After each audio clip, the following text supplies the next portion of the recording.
আল্লাহর নিয়ামত কি জিনিস শুনেন, আল্লাহর নিয়ামত কি জিনিস। আল্লাহর প্যারা হাবিব মুহাম্মদ মুস্তাফা সাল্লাল্লাহু আলাইহি ওয়াসাল্লাম বলেছেন, রাবাউম মান উতিয়াহুন্না ফাকাদ উতিয়া খায়রাদ দুনিয়া ওয়াল আখিরাহ। আল্লাহর হাবিব বলেন, চারটি গুণ যাকে আল্লাহ তাআলা দিয়েছেন, দুনিয়া এবং আখিরাতের সমস্ত কল্যাণ আল্লাহ রাব্বুল আলামিন তাকে দিয়েছেন। সুবহানাল্লাহ বলেন। কয়টি গুণ? জোরে বলেন কয়টি? চারটি গুণ যাকে আল্লাহ দিয়েছেন, দুনিয়া এবং আখিরাতের সমস্ত কল্যাণ আল্লাহ রাব্বুল আলামিন তাকে দিয়েছেন।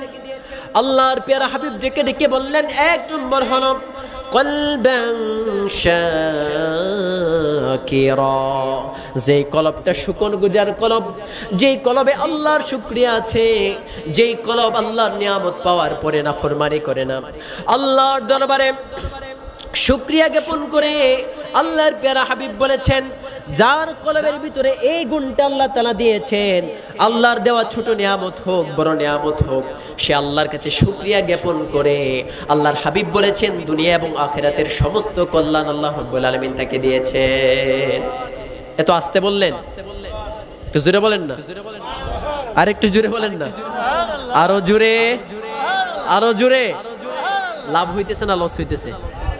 ওয়াত-তাসবিহু নিসফুল মিজান, একবার সুবহানাল্লাহ বললে মিজানের অর্ধেক আল্লাহ তাআলা পূরণ করে দিবেন নেকি দিয়ে। সুবহানাল্লাহ বলেন। কোনো লস আছে নাকি ভাই? পুরাই লাভ। আমরা বাঙালি জাতি, আমরা লাভ খুঁজি না লস খুঁজি, সব জায়গায় লাভ খুঁজি।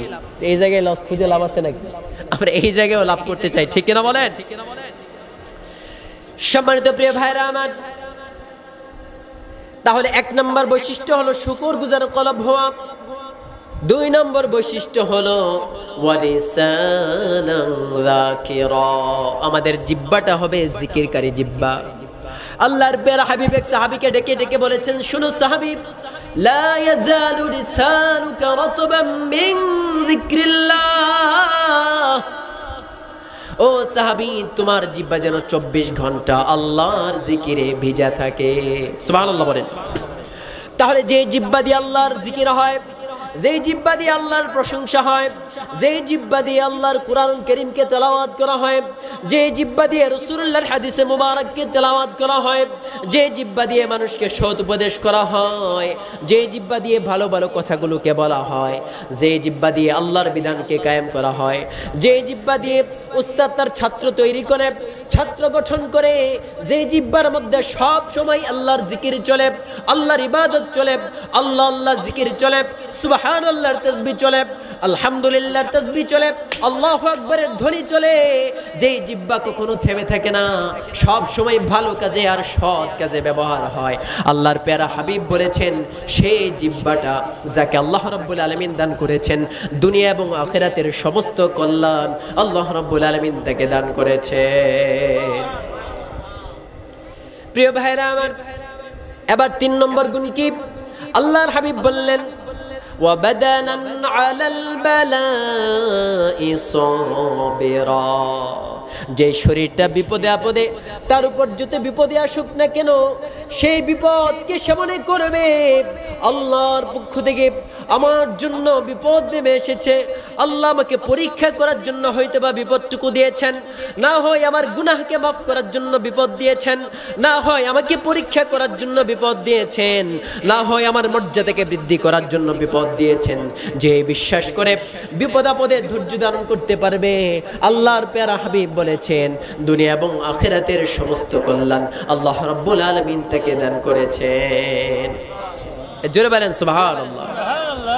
তাহলে 3 নম্বর বৈশিষ্ট্য হলো ওয়াবাদানান আলাল বালা'i সাবিরা, বিপদে আপদে আমরা ধৈর্য ধারণ করব কার কাছে? জোরে বলেন কার কাছে? আমরা ধৈর্যের ভিক্ষা চাইবো কার কাছে? ধৈর্য আসবে কার পক্ষ থেকে? জোরে বলেন। অধৈর্য হওয়া যাবে, ধৈর্য ধারণ করতে হবে। আর সেই ধৈর্য যদি আমরা ধারণ করতে পারি, এমনও হতে পারে সেই ধৈর্যের বিনিময়ে আল্লাহ আমাদের জীবনের গুনাহগুলোকে মাফ করে দিয়েছেন। সুবহানাল্লাহ বলেন। এবার 4 নম্বর বৈশিষ্ট্য কি? 4 নম্বর বৈশিষ্ট্য হলো ওয়াজাওজাতান লা তাবগীহি খাওরান ফি নাফসিহা ওয়ালা মালিহি। আল্লাহ রাব্বুল আলামিন যাকে এমন স্ত্রী দান করেছেন, এমন একজন স্ত্রী দান করেছেন, স্বামী যখন স্ত্রীর কাছ থেকে অনুপস্থিত থাকে, স্ত্রী স্বামীর সম্পদগুলোকে হেফাজত করে, স্বামীর সম্পদের দেখাশোনা করে এবং নিজের সতীত্বের, নিজের চরিত্রের হেফাজত করে। তাহলে স্ত্রীর কাজ হচ্ছে দুইটা। স্বামী যখন তার কাছ থেকে অনুপস্থিত থাকবে, 1 নম্বর স্বামীর সম্পদের দেখাশোনা করবে। কিসের? সম্পদের দেখাশোনা করবে। দ্বিতীয়ত হচ্ছে স্ত্রী তার নিজের চরিত্রের হেফাজত করবে।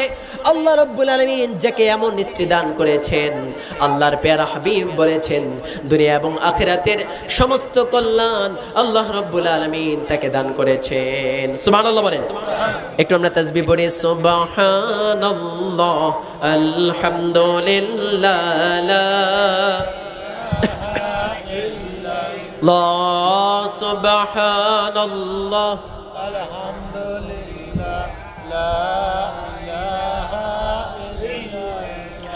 লা ইলাহা ইল্লাল্লাহ জুড়ে লা ইলাহা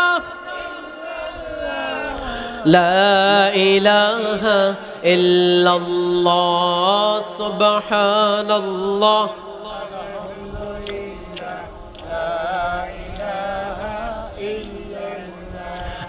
সুবহানাল্লাহ আলহামদুলিল্লাহ